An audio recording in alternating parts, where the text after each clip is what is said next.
Et ce qu'on se dit en punch-hack, ça c'est un des principes aussi. Regardez quand je frappe. Sa tête, elle se baisse parce qu'il est normalement constitué. Il se baisse. Mais moi, je vais pas le chercher comme ça. Pourquoi? Parce que quand je frappe, ce que je veux, c'est être concentré sur ma technique. Je veux être concentré sur ce que je fais. Et si lui, il est pas malin et qu'il revient vers moi, si c'est lui pour se défendre qui revient vers moi, eh ben il prend un coup de coude. Donc moi, je vais pas me désorganiser justement. Je vais pas me mettre en danger en me déséquilibrant en allant le chercher. Je vais rester dans la technique que je sais faire. Hop. Et imaginons que je le rate. Je fais ça parce que je suis trop habitué en salle à passer à côté. C'est pas grave. Je suis là, je l'ai raté. Hop, son visage, il est descendu, son visage, il est là. Ben, je viens piquer avec ma main. Ok? Je suis là, bam, ça descend, piquer, boum, et je viens chercher avec mon pied. Je vais m'organiser au fur et à mesure. Parce que c'est lui qui prend des shoots.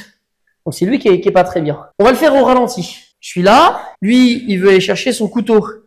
J'ai fait une première frappe. Il a même pas vu venir alors que c'est au ralenti. Ok? Il essaye de faire un truc après au ralenti. Bam, t'as pris une frappe. Il essaye de continuer. Vas-y, essaie de t'organiser. Il essaie de s'organiser. Voilà, il essaie de s'organiser. Et c'est compliqué pour lui, hein. Il prend des shoots, hein, pendant ce temps. Et là, je l'ai même pas frappé. Donc ça, c'est un autre principe, voilà, du punch-hack. Ne pas laisser l'autre se réorganiser, frapper, disparaître, pour que le cerveau, il soit complètement choqué par ce qui est en train de se passer. Même chose, hein. Quand il me saisit, hop, de l'autre côté. Quand il me saisit, hop, je lève les mains, premier principe. Frapper à la tête, deuxième principe. Boum, j'y suis. Ensuite, disparaître. Comment je fais pour disparaître quand je suis frappé à la tête? Eh ben, je vais faire une frappe fantôme. C'est un peu dans le même principe que disparaître. Frappe fantôme, c'est une frappe qu'il ne voit pas. Je fais ça, et puis je fais ça. Et là, il la voit pas venir, en fait. Donc, ça marche. Boum, le cerveau, il va être choqué de « Ah, je me suis fait frapper ici, mais je comprends pas pourquoi il a ses mains ici. » Et donc, je fais ça. Boum, lui va vouloir frapper là, il va vouloir s'organiser au niveau de en bas, soit protégé, soit quoi. Et moi, j'ai mon coup de pied là. Je viens frapper. Voilà, donc comme ça, je fais mes principes. Je lève les mains, je frappe au visage, je fais une frappe fantôme, je fais ma troisième frappe. J'ai fait mes 3 frappes.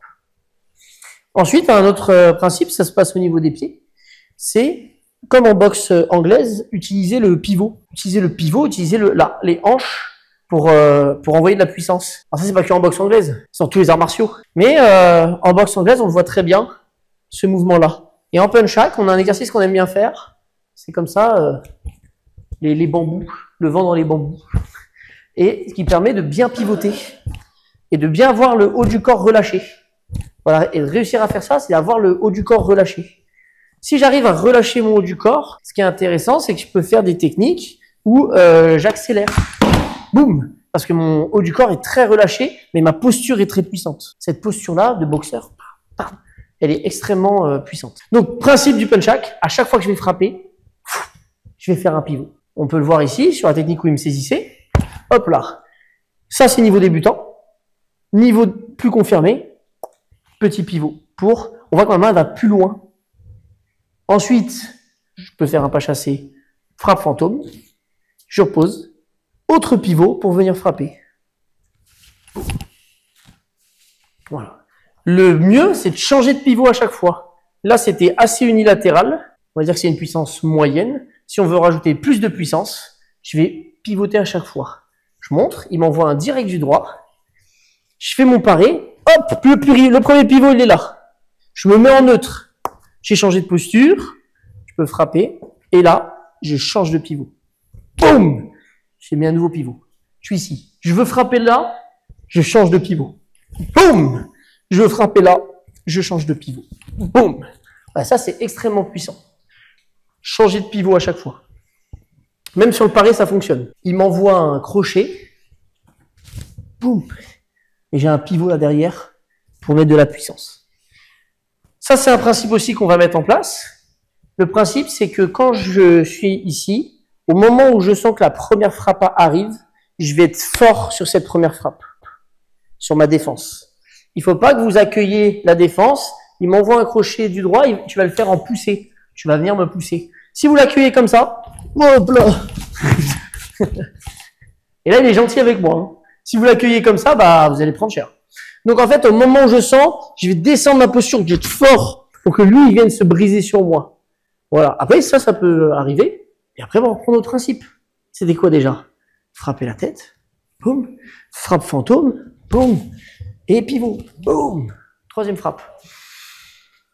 Donc du coup, être fort sur la première. Donc lui, il va le faire moins fort pour pas se faire mal, et moi, je vais mimer ce fort sur la première. Voilà, je viens bien parer sur la première. Et je viens tout de suite ouvrir, tout de suite essayer de toucher la tête. Je suis fort sur la première, toucher la tête le plus vite possible. Pourquoi toucher la tête le plus vite possible? Dès que je touche la tête, on a dit le corps se fige. Et si lui, il avait pour idée de vouloir par réflexe envoyer la deuxième, et ben quand je vais toucher la tête, ça va la stopper. Ça va la faire bugger cette attaque. En tout cas, ça va la rendre moins forte. Aussi, souvent, en déployant mes techniques, ça va me protéger de la prochaine technique qu'il va vouloir m'envoyer. Je bloque, j'envoie, et là, on voit qu'avec mon pivot, j'ai pris une distance où il peut plus m'atteindre, en fait. Ok? Et après, je veux toucher, imagine, j'ai touché la tête une fois. Je me sens bloqué. Le principe numéro 1, c'est toucher la tête. Là, je sais pas quoi faire, il y a une armure. Ok, comment je touche la tête? Ah oui. Soit je touche la tête, soit je touche les bras. Je viens toucher le bras, et là, bam, j'ai touché la tête une deuxième fois. Et après, je peux faire ma technique. Donc, ça ferait 3. Il renvoie, ça fait 1, boum, 2, et 3. Boum, je viens rentrer. Donc, ça s'appelle la feuille morte. C'est sûr. Alors, voilà, on vient bloquer comme ça le bras de la personne. Je vais vous le montrer de manière très, très pédagogique, très, très technique. Dans la rue, on la fait pas forcément comme ça, mais là, je le montre très technique, très efficace. Quand il l'envoie, je fais ça. Et donc, mes petits doigts, là, on voit, ils essayent de se toucher comme ça. Enfin, on essaie de faire ça, en fait, pour parer. On essaie de fermer comme ça au maximum. Ça va faire que nos muscles ici vont être très raides. Et donc, je vais pas me briser os contre os. Ensuite, j'essaie d'avoir un angle à 45 degrés. Et c'est lui, du coup, qui va prendre un shoot. Ça va le frapper. Il envoie son revers et boum, moi je viens comme ça. Son os, du coup, il est venu en contact avec mon bras, mais comme je suis tendu au niveau des muscles, j'ai pas trop de douleur. Et ensuite, techniquement, ça fait ça. Je retourne mes mains et je souffle pour venir frapper sur mes cuisses. Et on voit mon corps qui tombe comme ça. Donc c'est la feuille morte qu'on appelle ça. Il envoie, pareil, je tourne mes mains, je suis détendu et voilà. Et après, ça se fait quasiment un seul mouvement. Ça fait 1, 2. Il envoie, ça fait boum, et je viens faire descendre. Ce principe-là, c'est comme ça qu'on l'apprend pédagogiquement. On peut le réutiliser dans plein de situations. Le gars est en garde face à moi, il est en garde avec ses poings. Moi, je dis, je veux pas me battre, et je peux venir comme ça shooter sa garde pour pouvoir rentrer. Et j'utilise ce principe de feuille morte.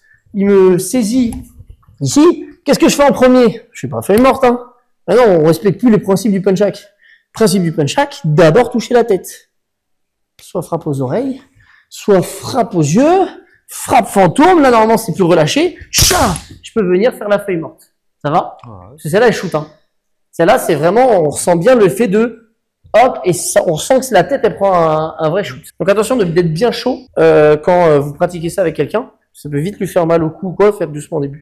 Si ça vous intéresse de passer une ceinture avec moi de punch-hack, je fais une formation, vous allez sur mon site internet, et vous pouvez, je peux vous coacher pendant 1 mois pour obtenir votre première ceinture de punch-hack. Et vous apprenez les principes de base comme ça, et toutes les techniques de base pour avoir votre ceinture jaune. Voilà. Et après, la semaine prochaine, autre vidéo de punch-hack et de self-défense. À bientôt. À bientôt.